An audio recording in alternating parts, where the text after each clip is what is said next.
Glória a Deus. Aleluia. Isaías capítulo 6, versículo 8. Diz a palavra do Senhor. E depois disso ouvi a voz do Senhor que dizia: a quem enviarei? E quem há de ir por nós? Então disse eu: eis-me aqui, envia-me a mim. Interessante é que quando nós começamos a ler acerca da chamada deste homem chamado Isaías, nós vamos ver ainda no capítulo 6, que a palavra de Deus faz questão de mencionar: e no ano em que morreu o rei Uzias, eu vi o Senhor, onde, assentado num alto e sublime trono. Quando nós vemos isso, nós vamos entender que existe algo relacionado à vida de Uzias, acerca da vida de Isaías. Olhe e pense comigo, por favor. Se a palavra está falando sobre o rei Uzias, eu quero te contar um pouco da história desse homem, em rápidas palavras, porque eu não posso me ater a... Uzias foi um dos maiores reis de Judá. Uzias, ele reinou durante aproximadamente 52 anos em Judá, em Jerusalém. Ele foi uma pessoa muito próspera. Tudo que Uzias punha as suas mãos dava certo. Era uma pessoa cuja mão de Deus estava sobre a vida dele. Uzias, ele fez crescer o povo. Uzias fez crescer o material bélico para as guerras. Uzias trouxe poços ou cavou poços para que pudesse saciar a sede do povo. Uzias criou dutos para irrigar a terra. Uzias, ele fez crescer a pecuária. O que é a pecuária? A pecuária são os gados, os animais da terra. Uzias também trabalhou muito nos plantios daquela terra. Então o povo que trabalhava no plantio, que eram famosos por trabalhar no plantio, eles não tinham mais fome. Tudo dava certo. Ele colocou nas muralhas torres para a proteção do povo e no deserto para que os atalaias ou os espias pudessem enxergar de longe os seus inimigos. Ele subjugou alguns povos, inclusive os filisteus, que eram uma pedra no sapato dos israelitas. Porém, diz a palavra de Deus que dentro deste período, diz as Escrituras, que este foi um dos maiores reis, ou o que mais governou, com 52 anos de governo, começando com aproximadamente 16 anos de idade. Este homem, ele fez o que era reto diante dos olhos do Senhor. Ele operou segundo a vontade de Deus, mas existem alguns problemas, algo que ele esqueceu. Dos lugares, ele não quebrou os altares dos deuses estranhos. E outra coisa, depois que ele viu que a sua fama estava correndo em toda a circunvizinhança, mas quando o tempo foi passando e ele foi vendo que os povos tinham medo dele e do seu exército de aproximadamente 37 ou 307 mil pessoas, governado por pelo menos 1.600 comandantes, e todos eles faz questão de mencionar a Bíblia. Eram valentes, eram pessoas destras na guerra, eram pessoas de valor. E agora ele tinha este exército temido, e por saber disso, ele ousou entrar no templo, na casa de Deus. Ele ousou fazer aquilo que não cabia a ele fazer, entenda.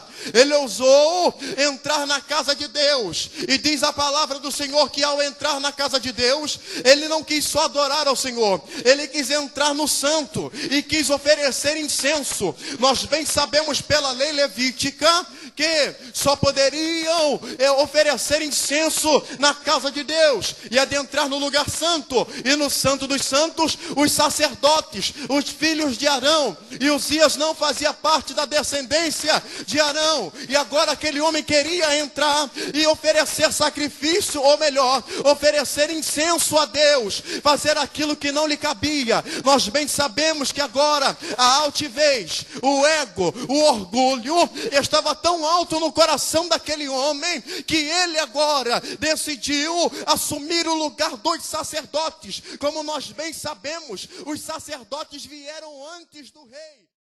E o governo teocrático comandava, ou Deus comandava dos céus, o seu povo. Porém, agora o rei, ele queria tomar o lugar dos sacerdotes e oferecer. Interessante é que diz a palavra do Senhor, que 80 sacerdotes cercaram aquele homem enquanto ele entrava no templo da casa de Deus. Porque ele estava com seu coração obstinado a fazer aquilo. E eles estavam tentando dissuadir e persuadir aquele homem a não fazer determinada coisa, mas ele não podia ser tocado, porque ele era o rei. Podiam sim tentar convencê-lo, mas não podiam empurrá-lo, porque seria uma falta grave, e eles poderiam ser condenados à morte. Então, aqueles 80 homens de Deus, sacerdotes na casa do Senhor, tentaram impedir Uzias de oferecer aquele incenso a Deus. Olhe, entenda por favor, não era para ele fazer isto,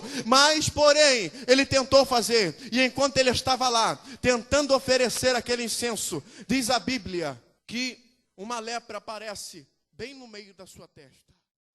Que quando uma pessoa percebia alguma anomalia, entenda, no seu corpo, e percebesse que isso poderia ser uma lepra, o que ele deveria fazer? Ir até o sacerdote, para que o sacerdote pudesse dar o aval e dizer se realmente era ou não era lepra. E o leproso deveria estar à parte, ele deveria estar do lado de fora, ele deveria estar longe do meio do povo. Ou seja, então os sacerdotes já eram destros na arte de reconhecer a lepra. Eles sabiam que era lepra de longe. Agora eu fico imaginando quando a lepra toma a vida de Uzias. Um dos sacerdotes olha e diz: é lepra, é lepra, é lepra. De repente os 80 sacerdotes começam a cercar aquele homem e tiram ele do santo, e agora o coração dele se derrete, e agora aquele homem é destinado pela sua sorte em estar dentro de um lugar fechado, sem poder estar com seus amigos, sem poder estar em meio ao seu próprio povo que o amava. E agora o coração do povo se derrete, a tristeza toma conta do povo. E o porquê de eu estar contando para você essa história? Porque segundo os hermeneutas dizem, e segundo a história nos conta, Isaías era primo de Uzias, e sendo primo de Uzias, entenda bem, e como poeta, ele sendo primo do rei, imagine as poesias que aquele homem falava. Eu fico imaginando ele parando numa praça e começando a criticar a alta sociedade, sim, porque ele tinha a guarda real sobre a vida dele. Ele podia falar qualquer coisa. Aquele homem podia falar das outras nações, porque as outras nações tinham medo de Uzias. E aí você vai ver os 5 primeiros capítulos só. Ai de ti. E aquele homem, ele podia falar as suas poesias e parar no meio da praça e criticar qualquer pessoa, tanto governantes dos estados, quanto as pessoas que comandavam os exércitos, quanto as pessoas que comandavam as áreas dentro de Jerusalém e dentro da circunvizinhança da Judéia. Interessante é que quando nós vemos isto aqui, nós vamos ver que aquele homem tinha liberdade para falar e para profetizar em qualquer tempo, em qualquer hora. E agora o seu primo tão querido, que lhe guardava, que colocava a guarda real sobre a vida dele, estava dentro de um quarto preso. E a Bíblia diz que de desgosto Uzias morre. E o que vai ser do poeta? O que vai ser de Isaías? Eu fico imaginando quando eles vão fazer o enterro do rei Uzias. As pessoas vindo e dando os pêsames à família. E vão cumprimentando um por um. E passando, preste bem atenção. E vão passando as pessoas. E quando viravam as costas, depois de dar os pêsames a ele e a eles, cutucavam um ao outro. Eu fico imaginando isso. Cutucavam um ao outro e diziam: rapaz, aquele ali não é Isaías? Aquele ali não é o poeta? E talvez ficavam perguntando: aonde estão as poesias que estavam na boca dele? Aonde foram parar as poesias que estavam na boca dele? Porque agora o primo morreu. E quem vai guardar Isaías Quem vai protegê-lo? O povo está entristecido. E aonde estão as poesias da boca do profeta? Cadê as palavras que você lançava aos povos nas praças? Cadê as poesias que saíam da tua boca? Você não é nada.